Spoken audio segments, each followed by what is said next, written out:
আসসালামু আলাইকুম everyone, welcome back to my channel. আশা করছি সবাই ভালো আছেন। হাজির হয়ে গেলাম আরও একটি নতুন রেসিপি নিয়ে। আর আজ আমি আপনাদের সাথে শেয়ার করব দারুণ মজার হোয়াইট সস পাস্তার রেসিপি। এই রেসিপিটা আপনারা যদি A to Z 100% ফলো করেন, আমি কথা দিচ্ছি একদম রেস্টুরেন্টের স্বাদটাই পাবেন ঘরে বসে। চলুন তবে শুরু করে নেওয়া যাক। এরকম আরও অনেক রেসিপির জন্য আমার চ্যানেল সাবস্ক্রাইব করতে একদমই ভুলবেন না। আর পাশে থাকা বেল আইকনটি অন করে নেবেন আমার সব ভিডিও সবার আগে দেখার জন্যে।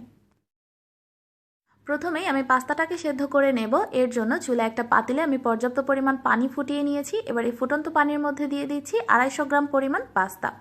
অবশ্যই কিন্তু পানিটা ফুটে ওঠার পরেই পাস্তাটাকে দিতে হবে। আর পানির পরিমাণটা এমন দিতে হবে যাতে খুব ভালোভাবে পাস্তাগুলো ডুবে থাকে। পাস্তাটা কিন্তু কিছুক্ষণ পরেই আরও কিছুটা পরিমাণে বেড়ে যাবে, তাই অবশ্যই পানির পরিমাণটা বেশি দেবেন যাতে শেষ পর্যন্ত পাস্তাটা পানির মধ্যে ডুবে থাকে। আর অনেকেই পাস্তা সেদ্ধ করার সময় লবণ কিংবা তেল দিয়ে থাকেন, কোনোটারই প্রয়োজন নেই। জাস্ট ফুটন্ত পানিতে পাস্তাটা দিয়ে এটাকে খুব ভালোভাবে সেদ্ধ করে নিতে হবে। আর আজকে আমি এই পাস্তাটা ব্যবহার করেছি। যে কোনো ছোট বড় সুপার শপেই আপনারা খুব সহজে এই পাস্তাটা পেয়ে যাবেন।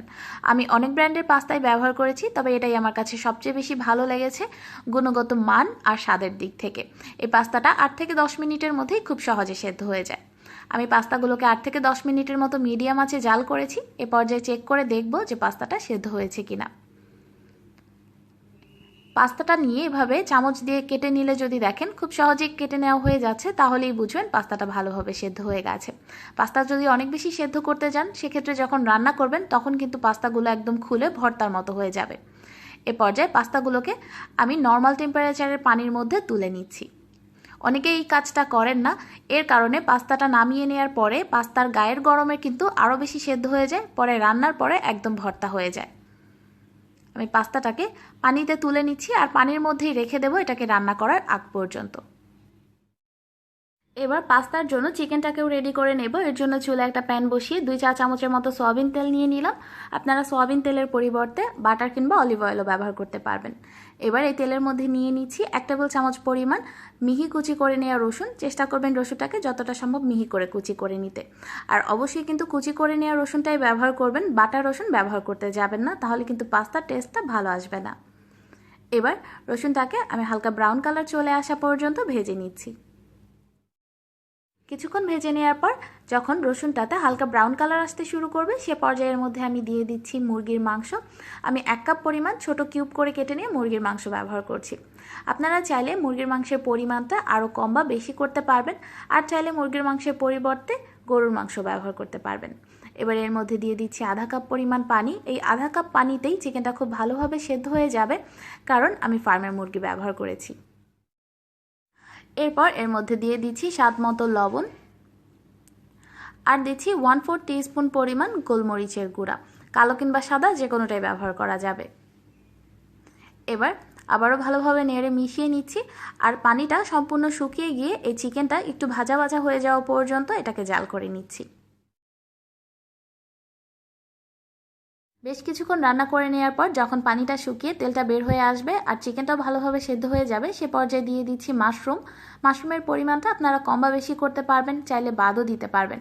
আর মাশরুমের পরিবর্তে অথবা মাশরুমের সাথেই আপনারা চাইলে ক্যাপসিকাম, বেবি কর্ন কিংবা গাজরও ব্যবহার করতে পারবেন। এবার মাশরুমটাকেও আমি খুব ভালোভাবে চিকেনের সাথে 2-3 মিনিটের মতো ভেজে নিচ্ছি।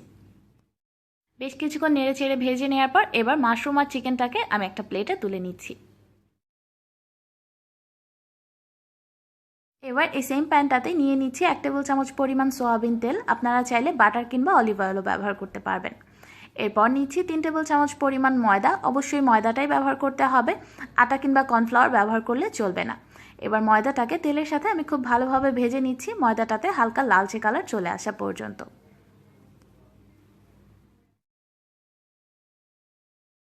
প্রায় 1 মিনিটের মতো ময়দাটাকে ভেজে নেওয়ার পর যখন ময়দার মধ্যে এরকম হালকা লালচে কালার আসতে শুরু করবে, তখন আমি এর মধ্যে দিয়ে দিচ্ছি মেজারমেন্ট কাপের 4 কাপ পরিমাণ লিকুইড দুধ।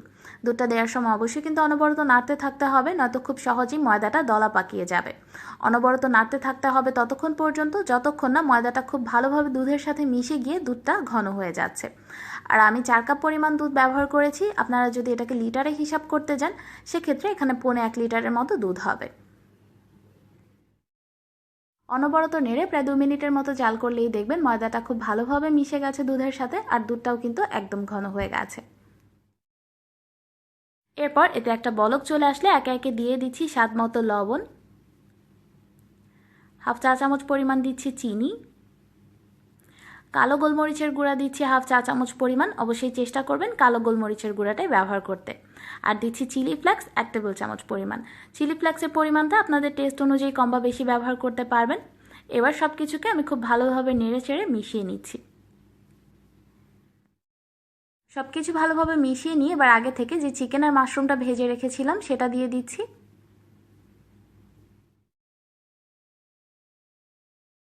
এরপর দিয়ে দিচ্ছি আগে থেকে সেদ্ধ করে নেওয়া পাস্তাটা আমি পানি থেকে ভালোভাবে ছেঁকে তুলে নিয়েছি। আর দেখুন পানিতে রেখে দেওয়ার কারণে পাস্তাগুলো কিন্তু একটা আরেকটার সাথে লেগে যায়নি, আর পাস্তার মধ্যে অনেক সময় একটা ফ্যাকাশে সাদা ভাব চলে আসে, সেটাও আর আসেনি। এবার ভালোভাবে পাস্তাটাকেও আমি মিশিয়ে নিচ্ছি হোয়াইট সসটার সাথে।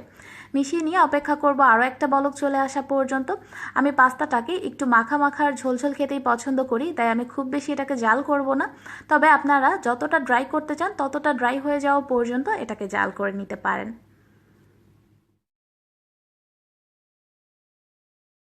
আমার পাস্তার সসটাতে একটা বলক চলে এসেছে। এ পর্যায়ের পর এটাকে আমি আর জাল করব না, তাই চুলাটাকে বন্ধ করে দিচ্ছি। পাস্তা কিন্তু চুলা থেকে নামিয়ে নেওয়ার পর আরও কিছুটা ড্রাই হয়ে যায়, সেটা মাথায় রেখেই পাস্তাটাকে নামিয়ে নেবেন। আর আপনারা যদি চিজ ব্যবহার করতে চান সেটাও এ পর্যায়ে ব্যবহার করতে পারেন। চিজ ছড়িয়ে দিয়ে খুব ভালোভাবে একটু নেড়ে চেড়ে নিলেই হবে। এবার পাস্তাটাকে আমি চুলা থেকে নামিয়ে সার্ভিং বোলে তুলে নিচ্ছি। তৈরি হয়ে গেল দারুণ মজার হোয়াইট সস পাস্তা কিন্তু তৈরি করার পরপরই সার্ভ করতে হয়, তাই আপনারা চাইলে হোয়াইট সসটা তৈরি করে রাখতে পারেন আর পাস্তাটাকে সেদ্ধ করে রাখতে পারেন। জাস্ট সার্ভ করার আগে সব কিছু মিশিয়ে একটু জাল করেই সার্ভ করবেন। এটা যদি বেশিক্ষণ রাখতে যান সেক্ষেত্রে কিন্তু এটা একদম ড্রাই হয়ে যাবে। আশা করছি আজকের রেসিপিটি আপনাদের ভালো লেগেছে। এই রেসিপিটি ভালো লাগলে লাইক কমেন্ট শেয়ার করতে একদমই ভুলবেন না। আজ এই পর্যন্তই, সবাই ভালো থাকবেন, আমার জন্য দোয়া করবেন। আল্লাহ হাফেজ।